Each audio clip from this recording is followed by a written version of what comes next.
রাহুল অরুণোদয় বন্দ্যোপাধ্যায়ের এইভাবে মৃত্যু কেউ মেনে নিতে পারছেন না। প্রত্যেকের সঙ্গে আমরা যখন কথা বলছি সবাই স্মৃতিচারণা করছেন আর বারবার একটা কথাই বলছেন যে এভাবে চলে যেতে হলো রাহুল অরুণোদয় বন্দ্যোপাধ্যায়কে। আচ্ছা, রাহুল অরুণোদয় বন্দ্যোপাধ্যায়ের বাড়ির সামনে থেকে আমাদের প্রতিনিধি অনির্বাণ বিশ্বাস এই মুহূর্তে রয়েছেন। অনির্বাণ, দেখো একদমই রাহুল অরুণোদয় বন্দ্যোপাধ্যায় তার বাড়িতে কিন্তু ইতিমধ্যে ইন্ডাস্ট্রির বিভিন্ন মানুষ তারা কিন্তু আসতে শুরু করেছেন। যারা রাহুলের সঙ্গে কাজ করেছেন অথবা রাহুলের সঙ্গে কাজ করেননি অভিনেতার সাথে, তারাও কিন্তু আসছেন এবং ভিড় জমাচ্ছেন।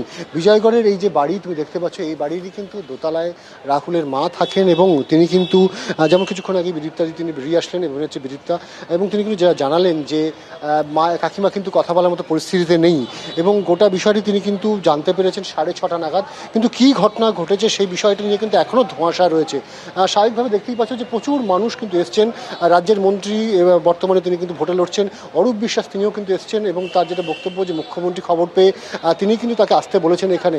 এবং এই মুহূর্তে তুমি দেখতে পাচ্ছ যে তার যে অনুরাগীরা রয়েছেন তারা যেমন ভিড় করছেন এবং বিভিন্ন জায়গা থেকে প্রচুর মানুষ তারা কিন্তু আসতে শুরু করেছেন বিজয়গড়ে রাহুলের বাড়িতে। আমরা যেমনটা জানতে পারছি যে প্রিয়াঙ্কা তিনিও এসেছিলেন বাড়িতে, কিছুক্ষণ আগেই তিনি কিন্তু চলে গিয়েছেন এবং একের পর ইন্ডাস্ট্রির মানুষ তারা আসছেন, এসে কিন্তু কথা বলছেন, পরিবারের পাশে দাঁড়ানোর চেষ্টা করছেন। কিন্তু যে ঘটনা ঘটেছে সেই ঘটনার পিছনে কী ঠিক ঘটেছে সেই বিষয়টি এখনও স্পষ্ট নয়। স্বাভাবিকভাবেই কিন্তু তাদের সবার মধ্যে কিন্তু ধোঁয়াশা রয়েছে। আমরা দেখতে পাচ্ছি অরূপ বিশ্বাস থেকে শুরু করে স্থানীয় যারা কাউন্সিলররা রয়েছেন তারা কিন্তু এখানে বসে রয়েছেন। আমরা একবার কথা বলবো তার সাথে। অরূপদা, আপনি এখানে উপস্থিত হয়েছেন, আপনি যেমনটা কিছুক্ষণ আগে জানাচ্ছেন যে মুখ্যমন্ত্রী আপনাকে এখানে আসতে বলেছেন, কী বার্তা দিয়েছেন? না, তিনি গভীরভাবে শোকাহত এবং তিনি শোক প্রকাশ করেছেন, সমবেদনা জানিয়েছেন। পরিবারের পাশে আমাদের সকলকে থাকার জন্য তিনি নির্দেশ দিয়েছেন এবং বলেছেন যা যা প্রয়োজনীয় ব্যবস্থা গ্রহণ করা তিনি প্রশাসনকে বলেছেন, প্রশাসন সেইভাবেই কাজ করবে।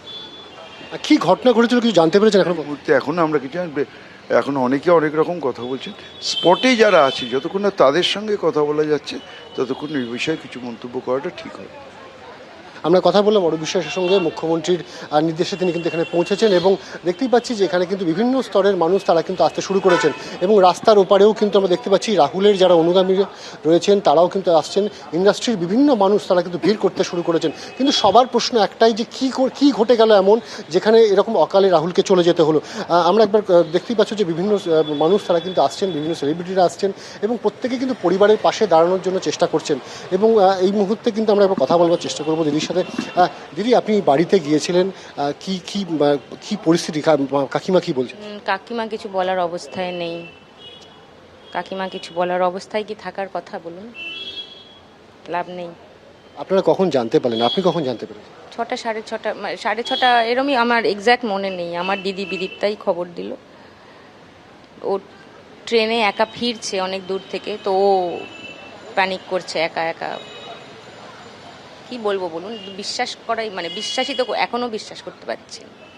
এই বাড়ির ছাদে ওর পাশে বসে ওর বিয়ে দিয়েছি, রাহুল প্রিয়াঙ্কার।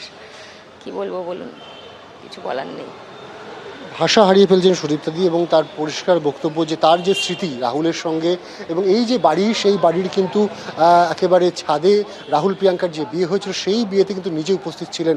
স্বাভাবিকভাবে এরকম ইন্ডাস্ট্রি কিন্তু বিভিন্ন মানুষ তারা কিন্তু আসতে শুরু করেছেন, কিন্তু ঠিক কী ঘটনা ঘটেছে সেটা নিয়ে কিন্তু এখনও ধোঁয়াশা রয়ে গিয়েছে। বিভিন্ন সূত্র থেকে বিভিন্ন রকম খবর ভেসে আসছে। স্বাভাবিকভাবে কিন্তু এই মুহূর্তে কিন্তু আমরা যেটা দেখতে পাচ্ছি যে এই বাড়ির যে সে বাড়িতে কিন্তু আত্মীয় স্বজন তারাও কিন্তু আসতে শুরু করেছেন। রাহুলের মা তিনি কিন্তু রয়েছেন, তিনি যথেষ্ট বয়স হয়েছে তার।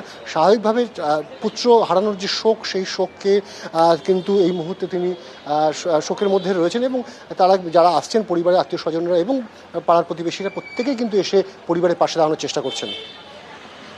এবিপি আনন্দ, এগিয়ে থাকে, এগিয়ে রাখে।